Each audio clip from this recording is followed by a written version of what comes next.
Olá, sejam muito bem-vindas, queridas mulheres intercessoras. Que alegria estar com vocês nesse congresso de mulheres intercessoras online. Às vezes, para a gente, é tão desafiador esse tempo, onde nós não podemos estar pessoalmente juntas, mas sabemos que o mesmo Deus que está ministrando na sua palavra aqui nesse ambiente onde eu estou, é o mesmo Deus, é o mesmo Espírito que está aí em você, testificando da sua palavra. E nós nos alegramos muito, porque você largou aí os seus afazeres, deixou os seus afazeres um pouco à parte, está se dedicando a esse tempo de aprendizado, de comunhão, mesmo que através da via tecnológica, nós sabemos que nós também podemos exercer a comunhão. Então, é muito bom saber que eu estou com vocês através desse Congresso Mulheres Intercessoras online. Muito bem. É um desafio para a gente. É um desafio tão grande para a gente. Ser uma bênção. Às vezes a gente tem um conceito, né? Será que eu sou abençoada? Abençoada em todo o tempo? Será que você tem consciência de que você é abençoada? Ou você, às vezes, pensa assim, não, será que eu sou uma bênção? Para eu ser uma bênção, eu tenho que ser assim, assado, assado. Ah, não, Helena é uma bênção. Pastora Sueli é uma bênção. Mas eu... Você é uma bênção o tempo todo, porque você é filha do Eterno. Você é abençoada. E nós, cada dia, o processo de santificação, a cada dia, ele vai nos levando de fé em fé, de glória em glória, a nos tornarmos cada vez mais parecidas com aquele a quem seguimos. Se andamos muito com Jesus, certamente vamos nos parecer com Ele. A gente acaba se assemelhando àquelas pessoas com as quais nós andamos, caminhamos juntos, temos comunhão, trocamos ideias, opiniões, nos assentamos ao redor da mesa, nós acabamos nos assemelhando, absorvendo. E é isso que o Senhor Jesus veio fazer, ter comunhão conosco e nos tornar semelhantes ao Senhor. Muito bem, eu queria que você abrisse a sua Bíblia comigo, em Lucas, capítulo 2. E nós vamos aprender com uma mulher que é abençoada em todo o tempo. Ela foi abençoada em todo o tempo. Será que nós reconhecemos a nossa bênção, a bênção que é dispensada a nós, mesmo nos dias difíceis? Então vamos lá. Lucas capítulo 2, e nós vamos ler os versos de 36 a 38. Esses versos descrevem para nós a profetisa Ana. Jesus estava ali no colo de Maria ou de José, seus pais. Eles estavam levando Jesus ao templo para ser consagrado, né? Ao 8º dia, eles levaram, então, o bebê para ser consagrado. O capítulo 2 de Lucas vai narrando aí o nascimento de Jesus, o anúncio dos anjos aos pastores. E nós estamos nesse momento, no verso, a partir aí do verso 30, mais ou menos, Jesus está sendo levado ao templo para ser consagrado ao Senhor. E ali ele se depara com Simeão, o ancião que teve a promessa de Deus que ele não partiria sem ver a promessa do Messias, né? O Messias de Deus, a promessa para o povo de Israel. E nós estamos nesse contexto quando ele se encontra, quando a Bíblia também descreve Ana. A partir do verso 36, o texto bíblico diz assim: estava ali a profetisa Ana, filha de Fanuel, da tribo de Aser. Era muito idosa. Tinha vivido com seu marido 7 anos depois de se casar. E então permanecera viúva até a idade de 84 anos. Nunca deixava o templo. Adorava a Deus, jejuando e orando dia e noite. Tendo chegado ali, naquele exato momento, deu graças a Deus e falava a respeito do menino a todos os que esperavam a redenção de Jerusalém. Vamos até aí. Olha que coisa linda, gente. O que a Bíblia fala sobre a profetisa Ana? Que ela era da tribo de Aser, que ela era filha de Fanuel, e que ela tinha se casado e ficado casada apenas por 7 anos. E depois, viúva, ela estava com 84 anos. Olha quantos anos de viuvez. A Bíblia não fala com quantos anos ela se casou. Mas as meninas costumavam se casar ali naquele contexto cultural, ali na idade de entre 15 e 18 anos. Ela era bem jovenzinha, provavelmente, quando se casou, e ficou viúva também, ainda muito jovem. Mas a Bíblia descreve que ela ficou devotada ao Senhor, indo ao templo, orando, adorando e se rendendo ao Senhor. Olha que interessante.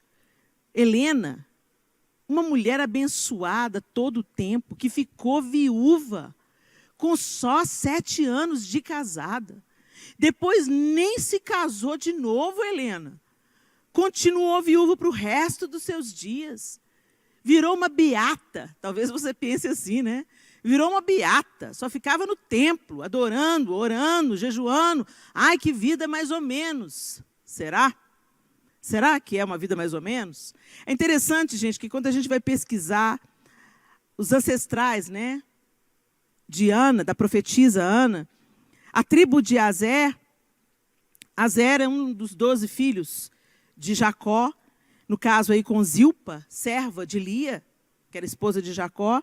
Aser era filho de Israel, Jacó feito Israel, e agora também feito tribo de Israel. Aser significa feliz, abençoado. Olha que interessante. E ela era filha de Fanuel. E Fanuel, você sabe o que significa Fanuel? A face de Deus. E eu achei tão interessante esses nomes, essas marcas que já vinham no DNA de Ana, que já vinham na ancestralidade de Ana. Olha que coisa abençoada, né? Ela era filha, herdeira, arraigada na tribo, feliz, abençoada. Que esse era o significado do nome Aser, feliz, abençoado. E ela era filha da face de Deus. O significado de Fanuel, a face de Deus. Nem tudo que a gente às vezes pensa que é uma tragédia ou um jeito ruim de se viver, aparentemente, aos olhos humanos, de fato, é uma vida maldita. Muito pelo contrário. Quando você olha para Ana, você pensa, puxa, mas que história triste. Ela se casou, ficou só 7 anos casada, e agora passa a vida lá no templo, orando e jejuando. Eu te convido a olhar além das aparências, além da intoxicação dos nossos dias, que vendem uma falsa ideia de felicidade, de sucesso, de bem-aventurança. Um estereótipo fake do que é realmente ser abençoado. O que é ser abençoado? Aí eu fui ver lá na bênção de Jacó, quando Jacó estava se despedindo de seus filhos, a bênção de Jacó sobre a tribo de Aser, sobre Aser e sua descendência, né? Aser se alimentará de comidas deliciosas e produzirá iguarias dignas de reis. E eu achei, meu Deus, que riqueza! E eu quero que você venha junto comigo nesse raciocínio. Se alimentará de comidas deliciosas e produzirá iguarias dignas de reis. Quem era Ana? É claro, gente, eu estou fazendo uma reflexão metafórica, ok? Israel aqui estava sendo literal. Ele estava abençoando Aser, que a mesa de Aser seria sempre farta. Ele teria alimento bom. Ele produziria alimento digno de reis. Ele está sendo literal aqui. Mas eu estou te convidando para uma observação metafórica. Onde que Ana estava? No templo. De onde ela não saía? O templo. E o templo, gente, nesse contexto do judaísmo onde Ana está aqui, é a representação do lugar onde se tinha comunhão com Deus. onde a vida com Deus acontecia. A vida com Deus acontecia no templo. E isso é tanta realidade no povo de Israel até hoje, que o único lugar que sobrou do tempo de Herodes, o segundo templo, que foi reconstruído e depois aumentado, vamos dizer assim, modernizado por Herodes, e foi depois destruído no ano 70 depois de Cristo, o que sobrou do templo foi só um muro. E aquele lugar, aquele pedaço de muro, o muro que fora do templo onde Ana estava, aquele pedaço de muro é um lugar tão sagrado para os judeus, que quando eles vão ali orar, ter a comunhão com Deus, ter um encontro com Deus, eles nem dão as costas para o muro, eles dão os primeiros passos de frente para o muro, não dão as costas para o muro. Tamanha a reverência e tamanha a associação que eles fazem com o templo como a presença de Deus. Então Ana está nesse contexto, aquele lugar do templo, era aquele lugar onde ela ia encontrar-se com Deus. Ela era filha de Fanuel, ela ia ver a face de Deus.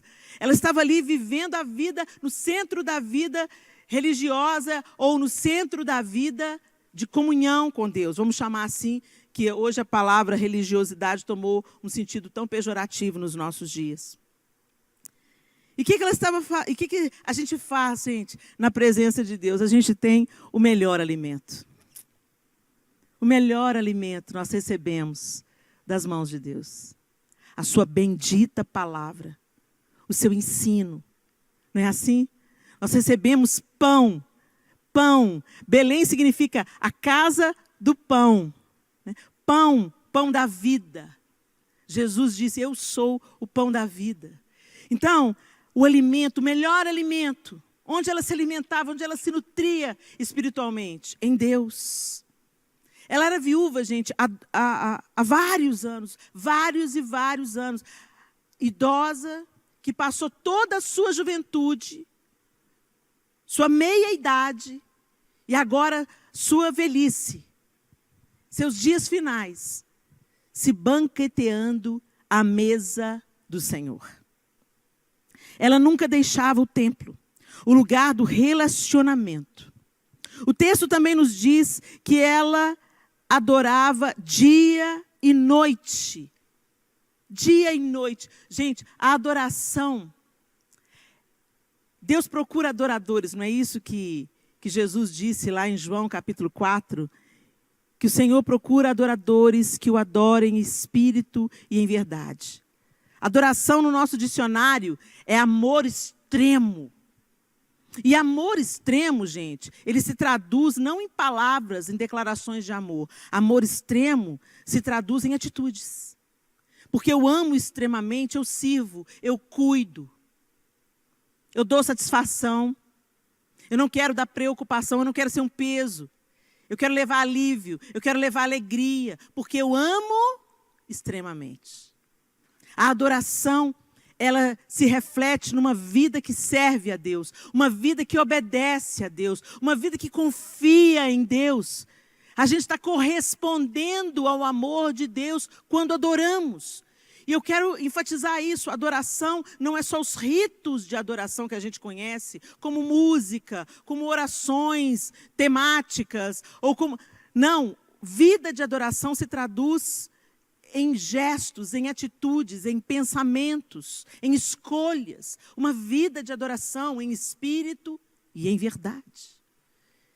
E a Bíblia dá mais essa característica de Ana. Ela não estava só no lugar do relacionamento. Ela estava se relacionando com Deus. Talvez por isso ela estava tão suprida. Talvez por isso ela não tenha desejado se casar de novo. Talvez por isso, ainda jovem, ela decidiu, quer saber? Estar na presença do Senhor é melhor. Em sua presença, abundância de alegria. É melhor passar um dia na sua presença do que 1000 fora da tua casa. Ela estava experimentando o que o salmista tinha dito. Ela estava vivendo aquilo. Abençoada. Adorando dia e noite. Ela tinha uma vida de adoração. O texto também diz que ela jejuava e orava. Ah, gente, Quando fala em jejum com algumas pessoas hoje, as pessoas dizem assim, não, gente, jejum não, pelo amor de Deus. Me manda fazer qualquer outra coisa, menos jejuar. Ou então a gente atrela o jejum a práticas, às vezes, de outras religiões. Gente, o jejum não é barganha com Deus. O jejum não é uma proposta de você fazer, não é uma promessa. Eu faço alguma coisa, Deus, para o Senhor me dar alguma coisa em troca. Não, o jejum é a nossa auto-humilhação. É a mortificação da nossa carne, da nossa vontade, da nossa preferência. É a gente dizendo para a nossa carne assim, você não manda. Quem manda e quem está se sobrepondo é o Espírito. E o meu espírito está sujeito, não àquilo que eu como. O meu espírito está sujeito ao Espírito Santo de Deus. Quando nós jejuamos, nós estamos submetendo nosso coração, nossa carne, nosso corpo, nosso espírito à soberania de Deus. Nós estamos alinhando nosso coração com o coração de Deus. Nós estamos desimpedindo os nossos ouvidos para compreendermos mais claramente qual é o propósito de Deus. E caminharmos na mesma frequência de Deus. E a oração da mesma forma. Quando nós oramos, nós estamos investindo no nosso relacionamento. Gente, é tão interessante que quando a gente fala assim para uma pessoa, às vezes uma mãe, né, que acabou de ter um filho, a gente fala assim, agora você vai ter que orar para o resto da vida. Elas arregalam os olhos assustadíssimas e falam assim, para o resto da vida, como se fosse uma sentença. É uma sentença se eu te disser que você vai ter que conversar para o resto da sua vida com o seu marido? É uma sentença quando eu te digo que você vai ter que conversar para o resto da sua vida com alguém que você ama extremamente? Claro que não.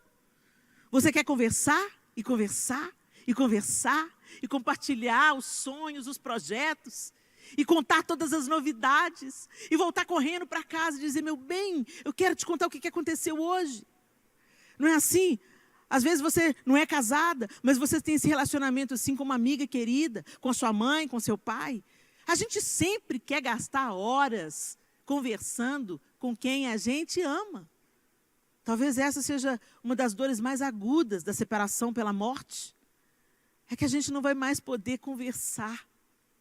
A gente não vai poder mais se falar, se abraçar, se tocar, se beijar, declarar o amor. Então não deveria ser um fardo para quando os filhos de Deus dizem que vão orar, ou seja, vão conversar com Deus. O que é a oração, se não você abrir diante de Deus o seu coração? Contar para Ele sua dificuldade, contar para Ele os seus sonhos, contar para Ele os seus projetos, contar para Ele suas inseguranças, contar para Ele os seus medos, pedir a Ele para te ajudar na sua dificuldade.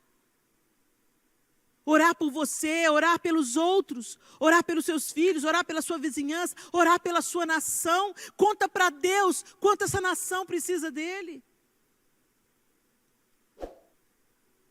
Ana tinha intimidade, ela sabia que era melhor estar na presença do Senhor. Então ela estava no lugar de relacionamento com Deus, ela estava se relacionando com Deus através da adoração, do jejum e da oração.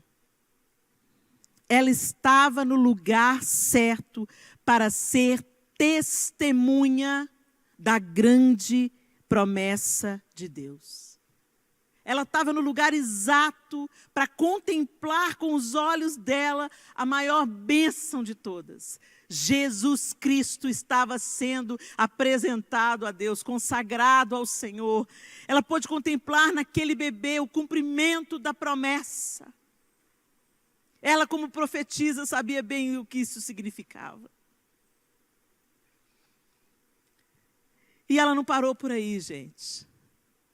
O texto fala que ela falava a todos sobre o menino. Eu fico imaginando a alegria dessa mulher.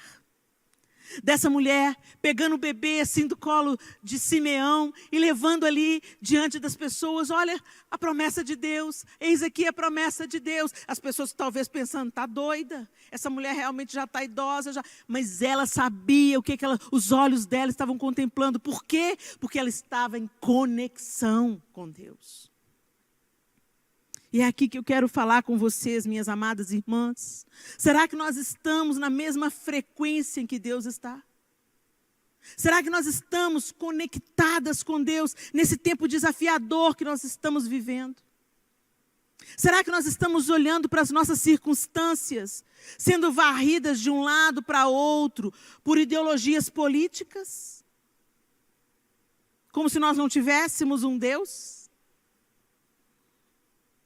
Gente, muita coisa estava acontecendo nesse contexto onde Ana estava. Muita coisa estava acontecendo aqui. O Império Romano com seus tentáculos tomando conta de tudo. O povo de Ana não vivia aqui como um povo livre. O território israelense estava ocupado pelas tropas de Roma, comandado por Roma. Por isso que eles tinham tanta expectativa da chegada do Messias, porque na revelação, em menor escala, a revelação que os judeus tinham de um Messias é que o Messias iria trazer a glória novamente a Israel, como nos dias de Davi e de Salomão. Um líder político, um líder que ia se assentar no trono de Israel e ia elevar novamente o status de Israel, a nação do povo de Deus. Mal sabiam eles que o plano de Deus era muito maior. Cadê Roma? Cadê o Império Romano, gente? Não existe mais. Quando a gente vai hoje em Roma e a gente vê o Coliseu, que antes era todo recoberto de mármore branco, que refletia a luz da lua. Palco de espetáculos bizarros, poderio exibido. É uma construção antiga esburacada. Não existe mais o Império Romano, mas o Senhor está assentado em um alto e sublime trono. E Ele está para se assentar definitivamente e julgar as nações com retidão. Onde estão os nossos olhos? Será que nós estamos vivendo como mulheres abençoadas o tempo inteiro? Ou a gente está contemplando a feiura desse mundo, as disputas de poder, as corrupções vergonhosas, a justiça se esvaindo pelo ralo? Os homens não podem estabelecer o que só Deus pode. E a despeito de tudo que estava ao redor de Ana, os olhos de Ana estavam no lugar certo. Abençoada sempre, independente das circunstâncias, independente dos projetos do Império Romano, independente da sua viuvez precoce, independente do que falavam sobre ela, uma velha caduca que está aí com um bebê no colo, falando talvez que seja o Messias, de onde essa mulher tirou essa ideia, uns acreditando, outros não acreditando, independente. Ana era uma mulher conectada ao coração de Deus e por isso abençoada sempre. E Deus não tem filhos prediletos. Deus não quer que só a Ana seja abençoada. Deus quer que você seja abençoada sempre. Deus quer que você seja um arauto da esperança. Deus quer que você seja testemunha como Ana foi da chegada do Messias. Que você seja anunciadora de boas novas como Ana estava fazendo.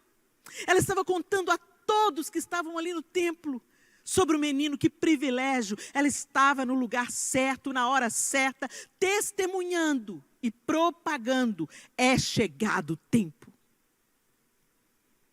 E você, minha linda?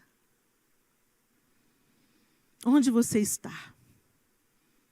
Onde está o seu coração? Onde está a sua esperança? Porque eu vou te comunicar uma coisa, se a sua esperança não está no Senhor e na justiça que só Ele vai estabelecer, a sua esperança é vã. A sua esperança é vã. Ah, Helena, então a gente vai sentar e esperar Jesus voltar. Não, a gente já vive hoje sob esse reino. A gente já vive hoje, não esperando que outros pratiquem a justiça, mas praticando a justiça. A gente já vive hoje, não nos engalfinhando nas redes sociais, defendendo ideologias porcas. Desculpem a palavra, gente. Mas deixa eu falar para vocês uma coisa. Igualdade, fraternidade, bondade, homem nenhum vai estabelecer. Porque somos pó e porque a nossa carne é corrupta. Por mais bem intencionados que os homens sejam, o mundo jaz no maligno. Mas essa história tem hora para acabar. Nosso inimigo será aprisionado.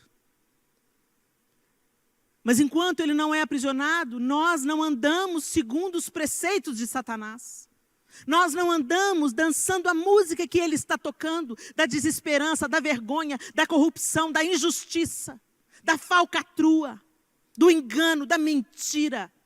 Nós não dançamos essa música, nós nem contemplamos, nós nem gastamos o nosso tempo colocando essa imundície diante dos nossos olhos, porque nós estamos, como Ana, ocupadas em ser abençoadas sempre. Abençoadas para abençoar. Conectadas com Deus para levar esperança para aqueles que carecem. Cheias de misericórdia, porque somos alcançadas pela misericórdia. Perdoadoras, porque somos perdoadas todos os dias. Cheias de graça e de alegria. Não uma alegria frívola, baseada nas circunstâncias ao redor, mas uma alegria alicerçada no poder, na bondade e na misericórdia do Eterno. Que essa mulher extraordinária, Ana, que a gente olhe para Ana com um outro olhar. Por que a Bíblia está desenhando aqui as características dela? Ana podia ter construído uma outra família. Era permitido no judaísmo a mulher se casar novamente. A viúva podia se casar novamente.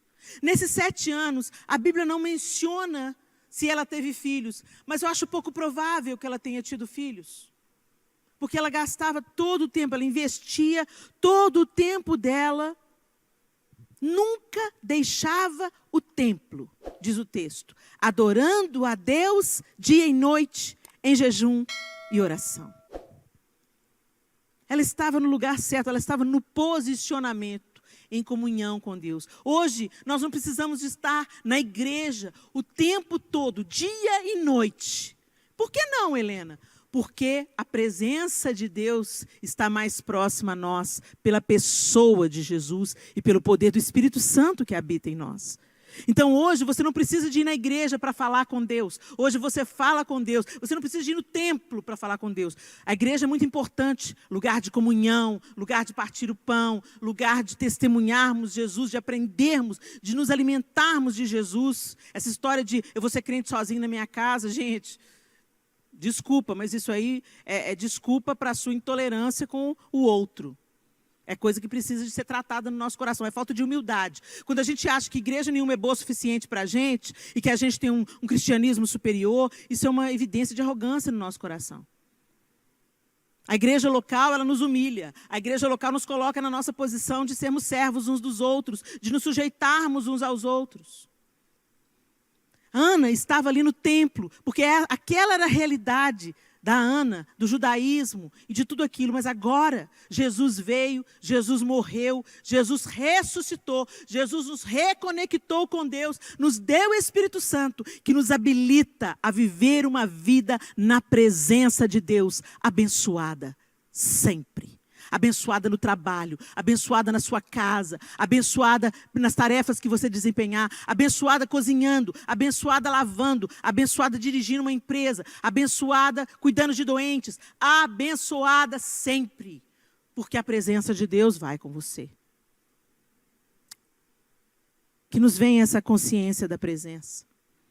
Embora nós saibamos que o espaço físico hoje não nos reconecta com Deus, mas é que Jesus Cristo, que encarnou, que nos dá acesso a Deus, pela sua morte e ressurreição.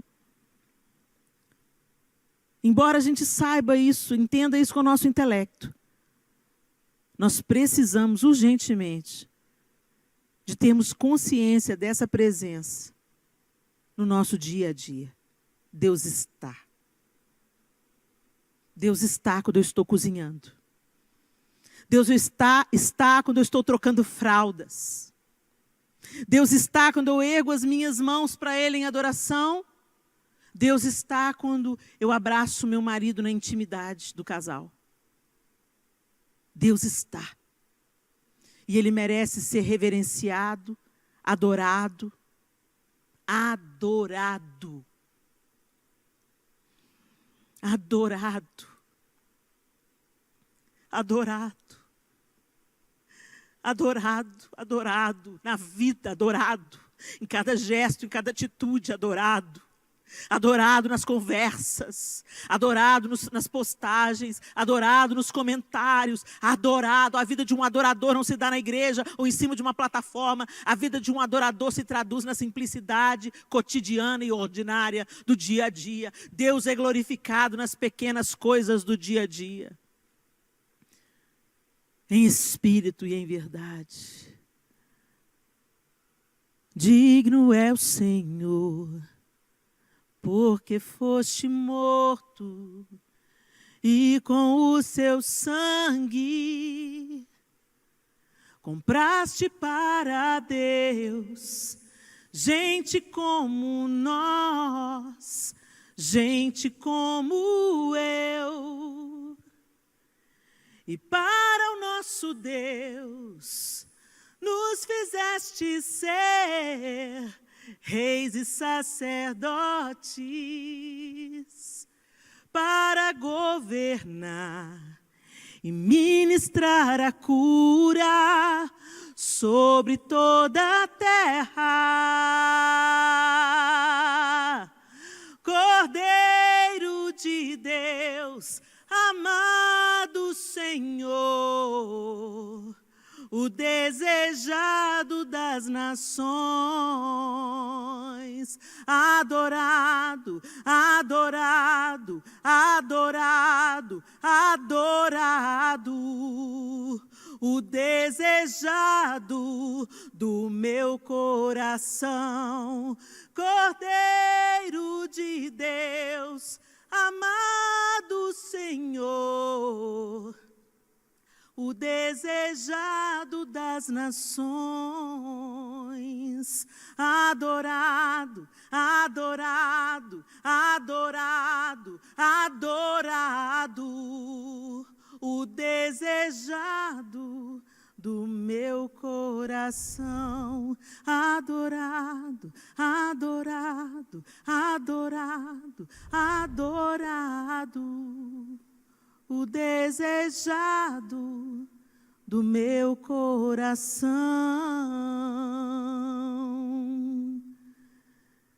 Que Ele seja o desejado do seu coração. Que você seja abençoada sempre, através dessa conexão. Que como Ana, Ele ocupe a primazia dos nossos anseios, das nossas expectativas, das nossas orações, a primazia, o trono do nosso coração, e que vivamos hoje como uma antecipação daquilo que faremos pela eternidade. Deus abençoe vocês, mulheres intercessoras, que a sua vida inspire outros para a glória de Deus. Deus, nós bendizemos o seu nome por esse tempo reunidas aqui. Ó Deus, que sejamos como Ana, Senhor. Independente das nossas circunstâncias particulares, que o nosso coração seja totalmente ocupado pela presença do Senhor. Que o Senhor ocupe o trono da nossa vida, a primazia dos nossos anseios. Que o Senhor reine sobre nós hoje e se derrame através de nós como o Senhor desejar. Que sejamos encontradas como Ana, Senhor, no lugar certo, na hora certa, no posicionamento certo, abençoadas sempre, para abençoar e propagar as boas novas do Senhor, em nome de Jesus. Amém e amém. Deus abençoe vocês.